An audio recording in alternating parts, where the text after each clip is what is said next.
विषुव संक्रांति सारा देश पालन करुथिबा भितरे आम आज महान जननायक संविधान प्रणेता दलित निष्पेषित मानकर त्राणकर्ता इक्वालिटी फाटर्निटी जस्टिस उपरे विश्वास करथिबा आमर भारत रत्न विश्वरत्न डॉक्टर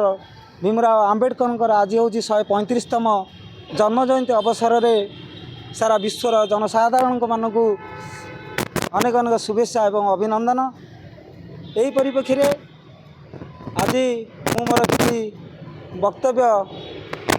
रखापी चाहूँगी देशवासी आज बाबा साहेब को जड़े व्यक्तिशेष हिसाब से न नहीं भारतर जड़े महान जननायक हिसाब से आज लोकों पाखे पहुँची पारि ना यहाँ बड़ दुर्भाग्यर विषय। आज भारत में 150 कोटी जनसंख्या थिबा भितरे मात्र बाबा साहेब को अल्प संख्यक लोक मैंने बाबा साहेब को संविधान को बाबा साहेब को भाई आप साइलेंट हूँ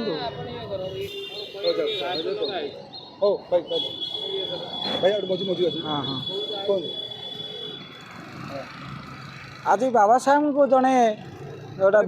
बहुत रैली आज्ञा सर पिला आगे आज्ञा सर कांड्रा गाँव पिला माने आज्ञा आज्ञा कांड्रारू आज राजभवन सामना को बहुत मात्रा पिला जाइछन्ती आज्ञा आज्ञा तो आगु जो पिला थिले आगु अधिक लोक धीरे धीरे बाबा साहेब को पढुछन्ती सेने कोन कहबे सर बाबा साहेब होचन्ती जड़े जड़े समानता स्वतंत्रता बंधुता उपरे तांकर जो कॉन्स्टिट्यूशन आधारित से दृष्टिकोण से में बाबा साहेब क्या भेदभाव करना कौन परिप्रेक्षी से बाबा साहेब जो फॉलोअर भारत वर्ष रे बहु संख्यार बाबा साहेब को भल पाती एवं भारतर संविधान को मध्य भल पाती से बाबा साहेब को भल पार आम देखा पाचु आज बहुत बड़ भारत वर्ष रे परिवर्तन होगा चाहूँगी आ बाबा साहेब को बहु संख्यार भल पाइबा लोक मैंने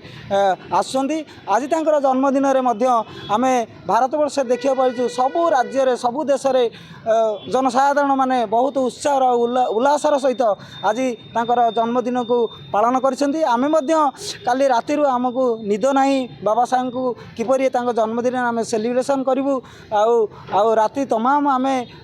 राजधानी प्रत्येक छक जगह मानक बाबा साहेब फोटो लगेवा कार्यक्रम करने संगे संगे आज सकाळु आम बाबा साहेब को गोटे नूतन भाव में गोटे सेलिब्रेशन करने आज आम कि बाजार आयोजन करूँ एवं किसी साथी मानक एवं बंधु मानक इनभाइट करूँ आम घर को घर पाखु आसी पाखापाखि 20 ରୁ 30 जन बंधु मैंने आसी आजिकल युवपीढ़ी बाबा साहेब बोली किए जानी ना देखो आज्ञा जानी ना समस्ते जानते चेई शोथ जी उठे नब किए जदि आम जाणिक न जानवर अभिनय करवा ताने नुह जे किए जानी ना बोली आम से कहवा आमर भूल हे तेणु बाबा साहेब को आज समस्ते जानते किए जानी ना बोली कहींपारे नहीं आपण आज माने पूरा पलिठर आरंभ कर देश विदेश में बाबा साहेब जपरी माने तांकर चिंताधारा तांकर ज्ञान जमी परिव्याप्त अच्छी से दृष्टिकोण आम कहींपारे नहीं जे आज बाबा साहेब को किए जानी ना बोली समाज को बाबा साहेब लोक मैंने बयान दियंती आज्ञा आज्ञा आज्ञा सर आज्ञा सर देखो सर विवादीय बयान दबार गोटे कारण अच्छी हाँ जेहेतु ये व्यवस्था गोटे भारत वर्ष रे जाति व्यवस्था हो सांप्रदायिक व्यवस्था को ये जो विभिन्न प्रकार डिस्क्रिमिनेशन भाव में भाग भाग करा जायछि से दृष्टि बाबा साहेब को गोटे भावती ये जड़े गोटे साधारण दलित परिवार आसछन्ती आउ ये कौन गोटे भारतर कॉन्स्टिट्यूशन लिखिछन्ती आमे तांको कथा गोटे एक्सेप्ट करूँ ये करूँ से दृष्टिकोण तांको अणदेखा करिकी तांको व्यवहार खराब करती मो दृष्टिकोण किंतु भारत वर्ष रे बाबा साहेब सेमिति व्यक्तित्व विशेष नुहंती से समस्तंकर देशर विश्वर बाबा साहेब ज्ञानर प्रतीक तांको आमे एभली असम्मान करवा आदौ ठीक नुहे समस्ते बाबा साहेब को भल पाइबा उचित। କ'ଣ ଲକ୍ଷ୍ୟ ରହିଛି ଆପଣଙ୍କର? ଆମର ଲକ୍ଷ୍ୟ ଅଛି ଏ ବାବା ସାହେବଙ୍କର ଯେଉଁ ବିଚାର ଅଛି, ଯେଉଁ ସମାନତା ବିଚାର ଅଛି, ଆଉ ତାଙ୍କର ସମ୍ବିଧାନରେ ଆମକୁ ଆଗକୁ ବଢ଼ିବା ପାଇଁ ଯେଉଁ ପ୍ରେରଣା ଦିଆଯାଇଛି, ସେକୁ ଆମେ ମାନେ ଗାଁ ଗହଳିରେ ଜନ ଲୋକଙ୍କ ପାଖରେ ଆମେ ସେଟାକୁ ପହଞ୍ଚାଇବୁ। ଆଉ ବୁଦ୍ଧଙ୍କ ବିଚାରକୁ ନେଇକି ଭାରତବର୍ଷକୁ ଗୋଟେ ସ୍ୱତନ୍ତ୍ର ଏବଂ ସମାନତା ଉପରେ ଗୋଟେ ଭାରତବର୍ଷକୁ ଗଠନ କରିବୁ। ଏବଂ ବାବା ସାହେବ ଯେଉଁ ଶିକ୍ଷାକୁ ଗୁରୁତ୍ୱ ଦେଇଛନ୍ତି, ଶିକ୍ଷା ऐसे शेरनी की दूध है जो जितने पिएगा इतने दहाड़ेगा। तो मेरी मो समाजर जो आमर दलित निष्पेषित समाजर जो आमर युवपीढ़ी मैंने अच्छा छोट छोट पिला माने अच्छा से केमती शिक्षा अर्जन करी केमती आगू बढ़े बड़ बड़ इंजीनियर डॉक्टर कलेक्टर हे से आम आम गाँ गहली मानक प्रसार करूँ आ पिला मानकु उचित शिक्षा देवु। बाबा साहेब जीवन विषय में बहुत ज्ञान तांकु देवु। ओडिशा रे 24 वर्ष सरकार थे आज्ञा सरकार आज्ञा सर साहब नहीं किसी कर 2 वर्ष बीजेपी सरकार चला बाबा साहब नहीं रैली ये सब जिन कहीं दो बीजेपी एग्नेस्ट आप ना ना आमे आमे बीजेपी एग्नेस्ट नुह देखो बीजेपी एग्नेस्ट नुह बीजेपी निजे शासन में रहीकि माने सी भी बाबा साहेब प्रोग्राम करने विभिन्न प्रकार तांकर एजेंडा तांकर सरकार स्तर में प्रस्तुत करिसेंती एवं बाबा साहेब को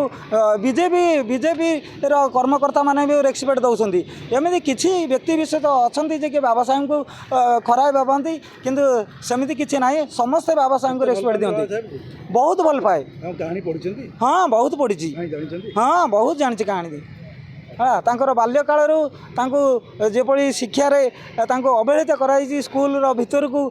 माने प्रवेश कराई दिया जाए ना किपरि बाहर रखी पाठ पढ़िया पड़ी आ से विषय में भल कि अवगत अच्छी।